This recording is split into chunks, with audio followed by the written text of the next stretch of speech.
Hello বন্ধুরা, স্বাগত জানাই খবর 360 ইউটিউব চ্যানেলটিতে। আশা করি সকলে ভালো আছেন আর সুস্থ আছেন।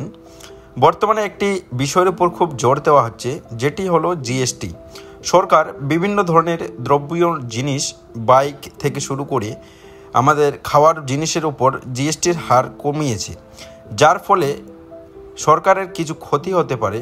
তা স্টেট ব্যাংক অফ ইন্ডিয়া আজকাল প্রতিবেদন রিপোর্টে যা জানিয়েছে, সেই বিষয়টি নিয়ে কথা বলবো।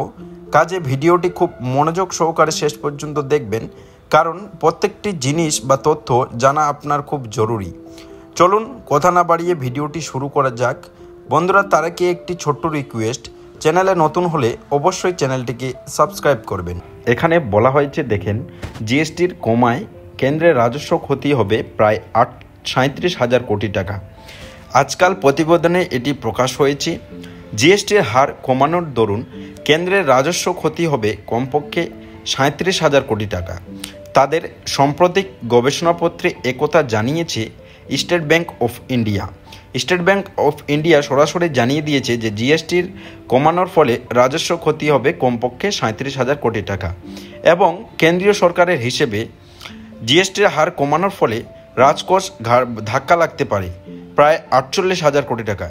এবং কেন্দ্রীয় সরকারও তা জানিয়ে দিয়েছে যে এই জিএসটি কমানোর ফলে 48,000 কোটি টাকার একটা ধাক্কা লাগতে পারে।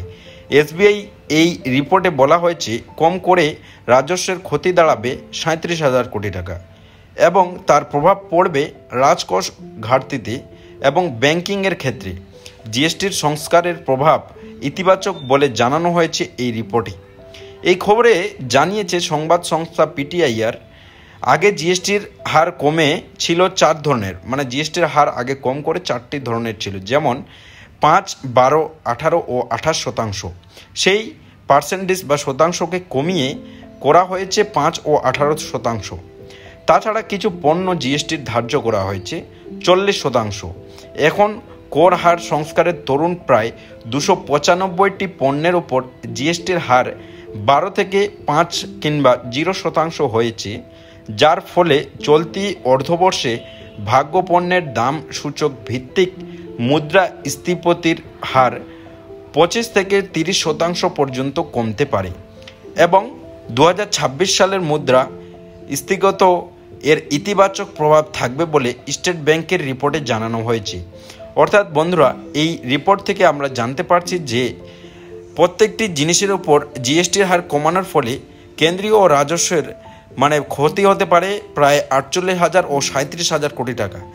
এই বিষয়টি এসবিআই রিপোর্টে জানিয়েছে, যেটি হয়তো সরকার লক্ষ্য করবে এবং আবার পুনরায় যে জিএসটিটা ধার্য করা হয়েছিল সেই জিএসটি ধার্য করতে পারে। বন্ধুরা, বুঝতে পারছেন যে জিএসটি নিয়ে কতটা কমানো এবং উঠানো হচ্ছে। এগুলি আমাদের প্রয়োজনীয় জিনিসের উপর নির্ভর করছে। তো বন্ধুরা, ভিডিও থেকে বুঝতে পারছেন যে জিএসটিটি সহজে কমতেও পারে বা বাড়তেও পারে। এই বিষয়টি আপনাদের সামনে তুলে ধরলাম, যাতে আপনারা স্টেট ব্যাংক কী বলছে সেটি জানতে পারেন। তো বন্ধুরা, ভিডিওটি যদি ভালো লাগে অবশ্যই ভিডিওটি লাইক, কমেন্ট ও শেয়ার করতে ভুলবেন না।